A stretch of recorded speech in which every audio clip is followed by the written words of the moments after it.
Alright,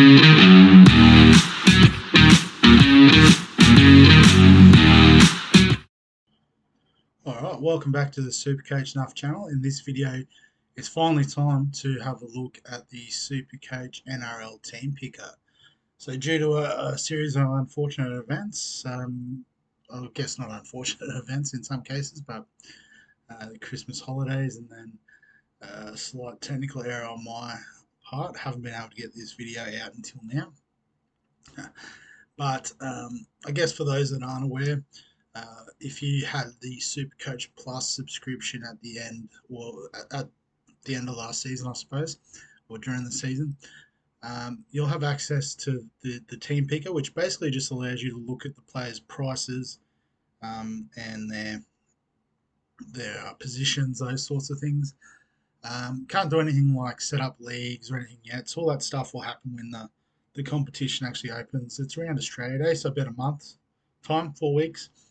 And then obviously everyone will have access to it. So there may or may not be some online stuff around in terms of being able to play around with this year's prices.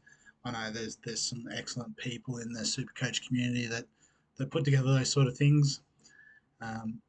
It's something I'd like to explore, but I never seem to find the time to do that sort of stuff. But that's all good. Other people are doing the heavy lifting for us. But I guess without further ado, we'll get in and have a look at the team picker. Excuse me. So the first thing you'll notice is that the salary this year is slightly increased. Don't read too much into that. All the players' prices are scaled anyway. So if it was back to 11.45. Harry Grant would probably be at 740,000 instead. So it's all factored in. So I guess really the name of the game is value. And there's a couple of different approaches you can take. I guess probably the most common approach, and particularly if you're fairly new to SuperCoach, well, I guess if you've got the team picker, you've probably played a bit before. But you never know who's watching. So I guess it's called Guns and Rookies. I saw in NFL they use stars and scrubs, or studs and spuds is the one I like to use. So basically that's where you get your gun players in, so like your Harry Grant, your Nathan Cleary. Take your pick of your fullback. So let's say Callum Ponga for the purpose of this activity. David Fafita's a gun. You may want to go with Cam Munster. Again, take your pick of the backs. We'll just go with Marzu. And then once you've sort of filled out all I've got a front rower, big Tino, get in there. And then once you've done that, you go through and for the other places and on your bench, you're picking the cheapest options possible. So, maybe like young Moriarty might get a game now that a couple of the utilities have left the Roosters. Or something happens to Blake Brayley. Jaden Beryl is a very common sort of cheap option, hopefully getting a run. Not to say that he will, but that's the hope that some of us have. And then you go through all the positions and go like that. So that's one way of looking at it. I think the sort of, with the more trades that have come to us over the past few years, it's a bit more of a balanced approach now, where you want to try to find that value. So it's one of those things, we're in positions where I don't think there's a lot of value. So for example, in hooker, and I'm going to lock these two in straight away because they're pretty much, since I first saw the list, this has been my combination. I can't really see it changing too much. So Harry Grant, Jaden Brayley. So we're spending about $1 million in the hooker position, which is fairly reasonable, I think. And for that, we're getting obviously the best hooker in the game in terms of SuperCoach, and arguably in terms of real NRL football. And then we're also getting a super cheap priced, big minute hooker at a club that's a fairly attacking sort of side. So I guess with Brayley, when we look at his average of 40 over 5 games, he basically got that injury, ACL, I think it was. It was really early in that fifth game. So if you flip the numbers around, after 4 games, he was averaging 50. So if we look at the guys that are averaging about 50, so it looks like Lachlan Croker or Chris Randall's probably a better indication. So if Jaden Brayley had averaged 50, his super coach price this year would be somewhere around the 500K mark. So we're getting a 500K player for 330K. So they're the sorts of things that we're looking for. So, I think hooker's a position that doesn't have that much value really. I think everyone's pretty fairly priced. Um, Again, it does depend on preseason games and all that sort of stuff, but I can't foresee too many breakout options. Even like Hands and Lussick were job sharing last year. Freddie Lussick is still sharing with Wade Egan. Jake Turpin will be a bench option unless obviously something bad happens to Reed Marnie. Corey Pace obviously just comes on to spell Billy Walters. Sonny Luke is the one who has a bit of upside, but I think they prefer Mitch Kenny. And then they use Luke late in the game as that sort of change up option, change of speed option. So not going near Sonny Luke again, unless he starts picking up like the 60-minute shift there. Chan Kantong, I think I've said that right. I don't know. I probably butchered it. He's the one that has had a bit of hype. His score was inflated by a try that he scored in his first game, I believe it was, or it was one of those 2 games. But you'd imagine Lachlan Croker would still be the starting hooker, and it'd only be if something happened to him that we could consider Chan Kum Tong. So, that's my take on the hooker's position. Front row, I think, is very similar in that there's traditionally not a lot of value. I think Payne Haas a few years ago was the exception to the rule.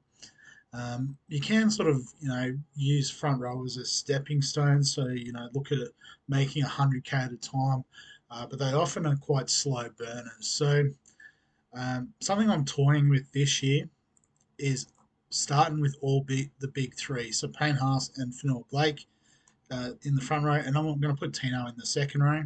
So, actually, I could probably add him in now. So, it's basically the set and forget for the front rowers.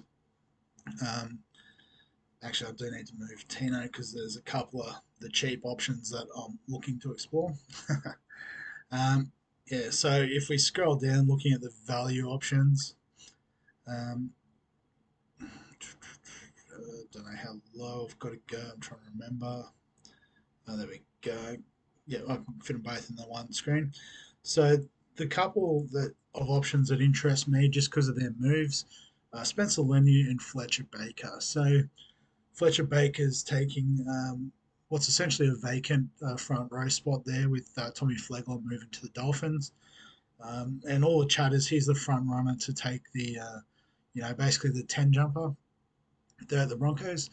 I think the biggest challenge could come from Kobe Hetherington if they move Carrigan into the prop forward position, and Kobe Hetherington playing at 13.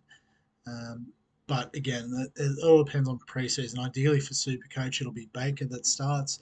And again, once he can up his minutes, the average should go up with it. And a similar story for Spencer Leniu. So very much uses that explosive change of pace front rower at the Panthers. You'd imagine going to the Roosters, he would be looking for more opportunity, maybe getting a little bit more cash too, which is handy. But moving away from the three-time premiers sort of suggests that he'll be looking to expand his role on the field. And with the likes of Warrior Hargraves aging, Lindsay Collins, will be in around the Origin squad in the mid-season. Not that we need to think that far ahead, but after that they're a bit thin in the middle, so I think Leniu can find some good minutes there.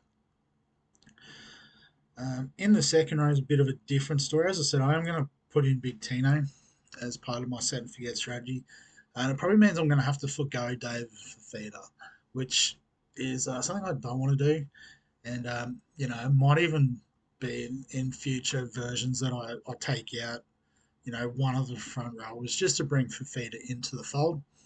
Um, but I think with those three front rowers, I really want to make sure that I've got them for the season because saving some trades to start with, um, and also just there's no cash to be made in the front row.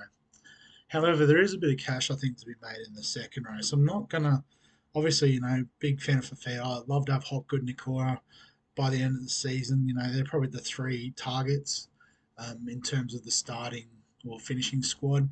The fourth one can be any of Isaiah Yo, Tohu Harris, even Ola Kawatu for the upside. Katoa perhaps with a sneaky bit of upside. Cam Murray, offers a little bit of value. So there's plenty of options in the second row. But there is definitely, I think, quite a bit of value. So if we scroll down past the 500k mark,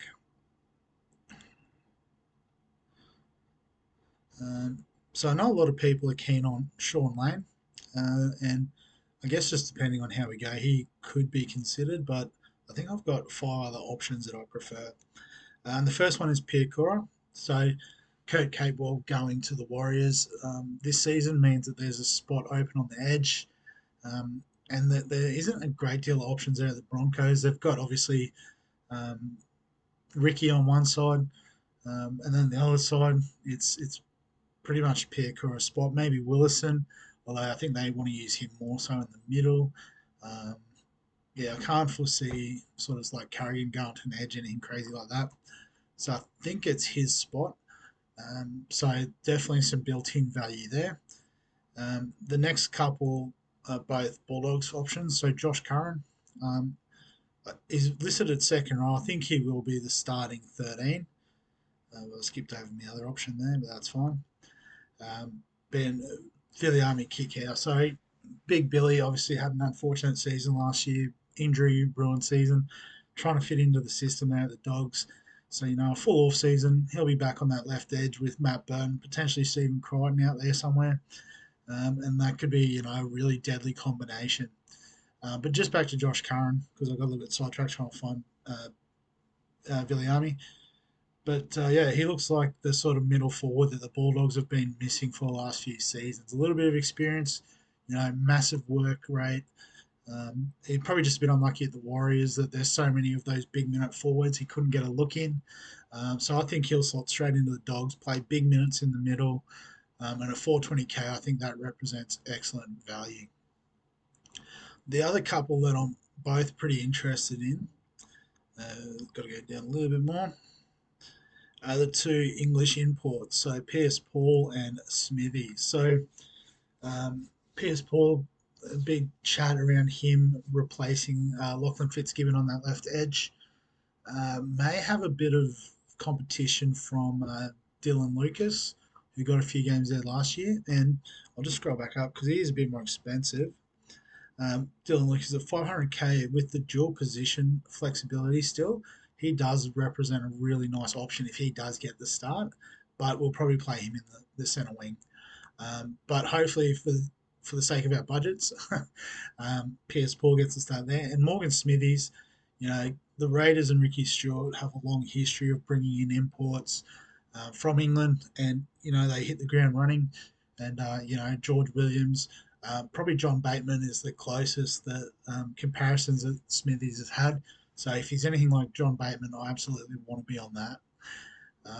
So as you can see, lots of value in the second row. We can even, if say Laney is just coming off the bench, he can swing Tino up and put in Sean Lane for it's only another 100k.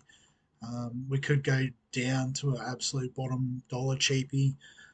I don't like to do that in the first round, particularly when we've got buys now with the 17 teams. You've sort of naturally got that loophole option every week, so you don't need to carry a non-playing option for the vice captaincy loophole. All right, under the halves, and I think most people will start with Nathan Cleary. I think you got to start with one of the big two. I know some people might try and get a bit fancy and go with Sean Johnson, but the reason why these guys are lower priced is because they're more inconsistent. Cleary and Hines really consistent. I just think Hines' score might regress a little bit this year, and I can probably discuss that now because he is eligible to play in the halves. But Braden Trindle is going to play six this year, so excuse me. So I think with Trindle taking over some of the workload in terms of the ball playing, may even potentially kick goals if he's full time in the team. Um, my initial thought is it will still be on Hines to do that sort of stuff because he's getting paid the money to do that. But Trindle is a really great foil. So I think there's a bit of value in Trindle. His price and his average last year was affected by a few sort of games off the bench where he'd come on for 2 minutes at the end, score like a point, and just absolutely ruin his break even. So, there's definitely inbuilt value in a pick like Trindle. In the 5'8" spot, I think there's also some value. Um, so just try and find the first option. Oh, actually, it must be super low. So Aiden Caesar. So you can see a few of these guys coming back or coming over from the Super League, or in Caesar's case, coming back from the Super League, are pretty nicely priced, I think. Um, so he'll take over from Luke Brooks, the main sort of uh, play organizer there at the Tigers, the experienced sort of half. They've got a couple of options outside. I know Adam Dewey won't start the season, but I think we can filter it and have a look. What's his name? Latu or Fino, sorry, Latu's his first name. There's big raps on this kid about getting him a run throughout the season. I don't think it'll be it won't be round one because they got the bye.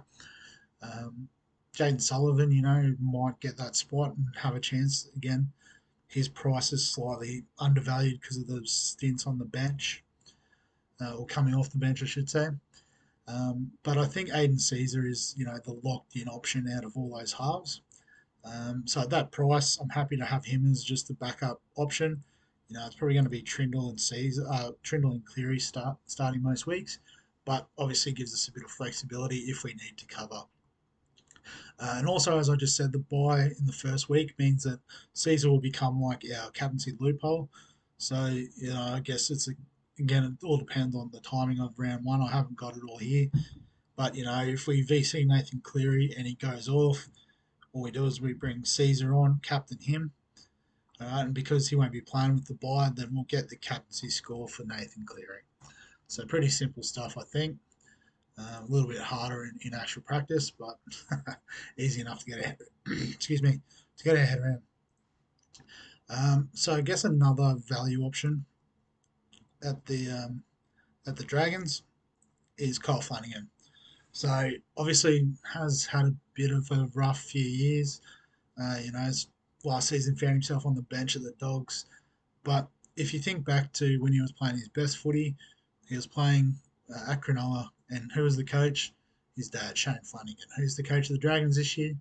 Shane Flanagan. So, I think the built-in value of those, bench scores dragging his average down. Um, Plus, I guess probably Zach Lomax will still be taking the kicking duties, but he is definitely a handy backup option in that regard. And then obviously when Ben Hunt is on Origin duty, he'll become the main man there. So I think it's a pretty good fit for Flanagan, which makes it a pretty good fit for us as super coaches. I guess the other great option you can see there is KO Weeks at 273. There's a bit of chat about him potentially either playing at 5'8" or getting the fullback spot at the Raiders. There's a few sort of youngsters there that are pushing for spots, and there are spots available. But because he's dual position, I'm actually going to slot him in on the bench at fullback.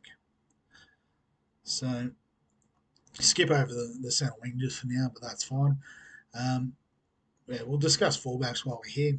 So obviously you can go whichever way you want. There's a lot of studs here. I know a lot of people like to have two fullbacks from the start of the season. I just see the value in the halves and KO weeks at the moment as being more valuable. That's why I'm happy to load up in the front row. Um, even though if you look on, say, Kalen Ponga and Scott Drinkwater, as opposed to Haas and Fanil Blake, giving up 20 points a week, All right, but I guess those 20 points are being made up by, the players that I've got in cheap are making more money than any sort of spuds I've got sitting on the bench. So, I'm going to go with one fullback to start. Obviously, things can change. And I guess just when you look at the value, the obvious choice if he's fit to play is Ryan Pappenhausen. But the chat is that he won't be quite right for the start of the season, um, or even that they might ease him into it because he's had a couple of serious injuries back to back. Um, so I'm happy to go a little bit more expensive and go with Latrell. And this is just purely based on the value. So, I think he can score up with Ponga, Tommy Turbo, Reece Walsh on his day. Um, Scott Drinkwater, was good. I don't know if he can recreate that. Potentially he can.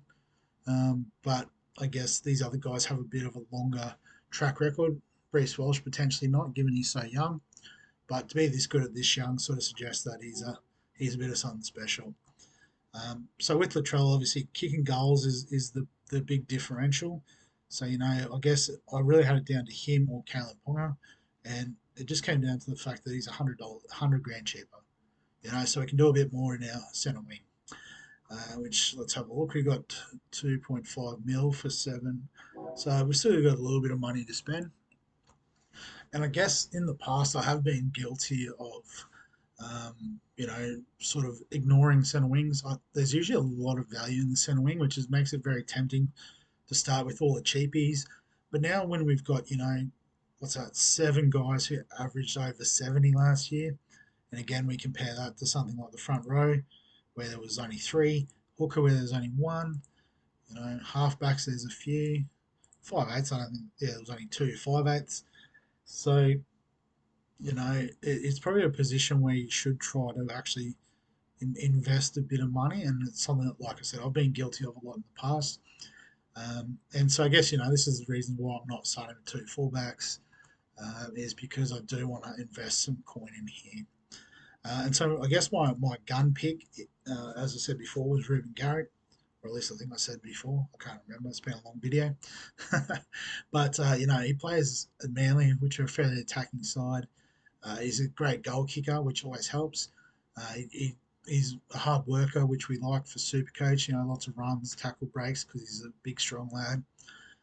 But also with Tommy Turbo and his injury history, he's always a chance of playing a bit of fullback too, which obviously then increases attacking output through try assists and that sort of thing, getting more involved because you got your hands on the ball a bit more. So yeah, I think yeah, Ruben Garrick is a really good fit. But then with 1.85 million essentially, with 6 picks to go, we do have to start looking for some value. So I guess what I like to do when I'm really chasing value is just start at the bottom and work your way up. So just going through, nothing really at the absolute bottom dollar. Obviously, if we hear anything in pre-season, we get on. Last year it was great. We had Alamotti, Khan Pereira, Warbrick, all bottom dollar, all locked in for round 1 and beyond. And they actually went pretty well. Alamotti was a bit iffy. Warbrick took a while to get going, but Khan Pereira obviously took off super early. So a couple nice options like Mapa Palangi, I think is how you say it. Eremia, they've played a bit of NRL before, but obviously didn't get a run last season. And there is sort of some spots available there, perhaps, but maybe not the first in line. But one of the players there is a lot of chat about, in line with Kerry Weeks, is Ethan Strange. So he could potentially play 5/8. Even then, we'd want to play him in the centre wing. But if not, he could take the vacant sort of centre spot from Jared Croker and all that. There is, a few places up in the air there at the Raiders, so we definitely need to have a look at preseason. But in an ideal world, it'd be Weeks playing 6, Strange in the centres, and I think Xavier Savage is super cheap as well. We'll just scroll up a bit. Yeah, it's about 350k. So if he could, re-establish himself at fullback, or even on the wing, that would sort of make it very tempting to play with. You'd have 4 Raiders, so it would depend on how their draw sits. Um, but it's definitely tempting for the value that they would have. But just back to where we were. So another one there's been a bit of chat about is Josh Folletti at the Tigers. Um, so there isn't a lot of depth at the Tigers in that sort of centre spot. It may be potentially that Adam Dewey does slot back in there just because they need him, although he's probably better at six for the Tigers. But there's been a little bit of talk about Folletti potentially, pushing for the starting centre spot this year. So at 239k essentially, we'll take that. Um, Jesse McLean might be sort of the next one in line there at the Panthers because Taylor May's back this year. So you imagine he'd come in for Stephen Crichton, and probably they'll just move Taruva from the wing into the centres because Taylor May is pretty handy out on that wing. But definitely one to keep an eye on if he does get a start. Ben Travojevic, he's usually a bit of a trap, but if he can sort of establish himself in that sort of vacant centre spot, whether they play Garrick there or they decide to, do something else, or even, if Josh Schuster doesn't quite work out at second row, they obviously paid him a lot of money, so they are going to give him a go at working it out. But, someone like Ben Travojevic, he'd be really handy if he could get the minutes. He's probably just too versatile for his own good. And I guess, knowing Tommy and Jake, probably just too nice of a guy to demand more from the coaches. So, yeah, he's definitely one. If he could get a starting spot, you'd be all over him because his points per minute are great. He just doesn't get the minutes. Um, Tommy Talau might be a centre option there at the Sea Eagles as well. I haven't looked at him too much. Jamin Salmon, he's probably going to start off the bench playing that sort of edge utility type role. So, if there's a centre or an outside back injured, he'll slot in there. If they want to give Billy Kickow a rest, they'll slot him in there. If there was a preseason injury, I think he is the next one in line. So if he's named to start in the first few rounds, at 317k, he does represent awesome value. But one player that we are keen on having is Farlongo from the Storm. So if the chat's true that Pappenhausen is out to start the season, you'd imagine they'll have him at fullback, just trying to get him in the team. Just because, he played one game last year, killed it. Played for Samoa last year, I think, end of year test, and killed that too. So it'll be interesting to see where he slots in, but hopefully, somewhere in the team that we can utilise him. Bronson Sherry's an interesting one. If he does get the start in the centres, we will absolutely have that. It's just, again, there's a lot of question marks at the Bulldogs. I've seen predicted team lists that have Matt Burton in the centres. I just can't see it. It's a bit like Adam Dewey. He can play in the centres, but he's better, closer to the ball. He's an NRL level 5'8". Potentially, New South Wales, Australia level, he is a centre. Like a lot of the other players that play fullback or 5'8s for their club and then slot in wherever for their rep teams. So, and then who plays fullback? Is it Sherry? Is it Crichton? Is it Connor Tracy? Is it Blake Taff? Who's personally my pick. I didn't talk about him in the fullback because I don't think he's in the conversation, but I think out of those three, he's probably the best fullback, particularly for what the Dogs want. Um, and I guess with Sherry, as I said, if Burton was to move in the centres, it'd probably be for Drew Hutchinson. So, Hutchinson, he's a utility type guy. That's why they brought him in. He can play in the centres, he can play in the halves, he can play in the back row if you need him to. And, just bringing in that sort of Roosters culture, hopefully. So we'll put Sherry, and I think he is the preferred option, all in all. But obviously, it's an easy switch if he's out and Hutchinson's in with the reshuffle with Burton and the rest of the crew. How are we going for money? So 680. So we're already getting a bit too high up. Because there was one other sort of mid-priced option that I was super keen on, and I didn't talk about him during the second row chat.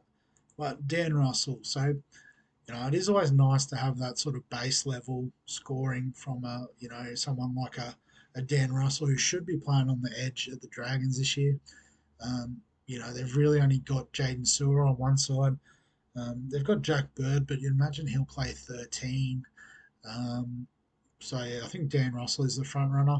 So again, at that position, um, you know, sort of lowish average, but a couple of those games were off the bench, I think. So potentially, if we get him and Lucas, it could present a really good dual position swing between second row and centre wing, which is always handy to have. But I don't think we can even get a bottom dollar cheapie at that price, can we? No, just missed. So we do need to make a little reshuffle here. I'm trying to remember what my actual team was. So yeah, so I guess my initial gut feeling is always to get rid of Garrick, but don't want to do that. I think we might get rid of one of the front rowers, and unfortunately, it's probably going to be a big pain. Just because Fanua Blake has a bit more attacking upside in terms of tries. He always seems to find the stripe. So we'll sort of back him in for that in the early preseason. We'll keep Big Ten up front. We can sort of hopefully swing him around as we need to. And so then I guess it just depends. Who else would we? Oh, sorry, second row. What are our other options in the second row? So looking for a bit of value. It could be someone like a Cam Murray. That 640 is probably slightly underpriced. He did have that slow start to the season with the injuries and whatnot. I'll just see if there's something a little bit lower that's intriguing. And the more I look at it, the more it's a no. Ruben Cotter's dual position, which might be a nice little option. Yeah, so Dylan Lucas. Obviously, we're not going to have both Pierce Paul and Lucas unless something happened to Tyson Frizzell. So we'll skip that. Bo Fermel. So we were talking about the likes of Bo Fermel, Sean Lane. So I guess Bo Fermel we can bring in. Again, we'll just see how the money goes. So 480. So that frees up a bit of money in the backs. So again, we can go from anyone from Dan Russell down. So Taylor May, perhaps. He's got that discount, but try scoring machine. Is there anyone else in that sort of cheap category we were looking at? Yeah, so it just depends. It could be Xavier Savage, it could be Drew Hutchinson still. Jesse Arthurs maybe should get more of a starting go at the Broncos this year, but again, it's a sort of awkward price where do you really want to bother? Yeah, so particularly in the centre wing, I'm a big fan of the Gunza rookie. Someone like a Tyrone Munro would be interesting. Quite expensive, but if he starts, we know he can score tries. You can see the average there, 67. Not expecting that, but obviously still priced at about a 47 average, so could be some value there. Just trying to think, what else could we potentially cut? Well, what if we got rid of Fermor for? We'll go with Sean Lane, who's a little bit cheaper. Does that free up any more options? Yeah, so that sort of brings Dylan Lucas into the argument. So we could potentially, we probably wouldn't play both these guys. But given this has been quite a long video, we might leave. We might sort of start wrapping it up. So I'll just quickly adjust. If he starts week one, we're starting Failongo, so that's fine. So I think just looking through, we'll definitely be starting Billy Kickow. Those guys are fine. So, on the bench, you could probably, you can almost sort of run like the 3 second rowers. Depending on the draw, you could run one of the cheaper half hooker options, but maybe K Weeks if he's playing at fullback. But again, it's super early, so it's not worth stressing about. So yeah, so there's I guess the team and sort of how it comes together as well. it could be quite easy just to run through and talk about this. But again, these are just purely initial thoughts. In terms of the structure, I do like the hookers. As I said, that hasn't changed in any of the first few drafts. I've only done a few. But I haven't really gone away from that. I can't see myself going away from that. Probably the first time that I've committed to just the two front rows. In other drafts, I have fit the three in, but then it would be a case of I'd probably have to lose Lucas, um, and what do we got? We haven't even got that much money. So, there'd have to be a couple of cheapies crop up to be able to fit them in. I think realistically, in previous drafts, I have had like what's his name? It's Viliami as well. Viliami for feeder, from the Dragons. I think I've had him just sitting there to free up an extra 100k. Again, don't really want to be starting with donuts, given that Aiden Caesar will have the buy in week one. There'll be another team that has a buy in week two, and so on and so forth. Um, so for that reason, I think foregoing the third gun front rower makes sense. It's probably not even the smartest idea, but as I said, front rowers traditionally don't offer a great deal of value. There might be one jump out of the woodwork in preseason. It could even be for Fina at the Dragons. Um, but, it's just one of those things where we'll just wait and see. But yeah, I think lots of value in the second row. Like obviously we've got Lucas and Russell down here. We touched on Bo Fermor could come in. So I can see, as much as I'd love to have Feeder in, again, he's quite expensive. It would involve, obviously maybe Tino has to go. And then, again, trying to find another front rower. That's a whole thing. Um, so that's probably the bit I'm uncomfortable with. Ideally it'd be nice to have two gun fullbacks to start, but I think between the halves and the fullback spot, there is enough value that we can get away with it, and make that early start. So definitely some more cash in the centre wing. You could argue that probably having these two mid price options that are high base but low ceiling. We should probably look at turning them into a gun and a cheapie. But again, it just depends who comes up on the team list. So definitely, not set and forget ready for round one. But just team pickers open. We're just looking at what we think might be some value and killing some time during the summer months until SuperCoach opens in late January. So thanks for sticking through to the end. Obviously, if you've got any comments, thoughts, questions, throw them down in the video below. Obviously, if you enjoy the NRL stuff, remember give the video a like, subscribe for all the fantasy content. We've still got EPL, NFL, BBL, NBL coming this summer. I might even have a go at the AFL team picker. I'll be honest, I'm not great on the AFL. I've got a few videos queued up from other AFL content creators that I sort of basically just follow their template. But other than that, we'll catch you in the next one.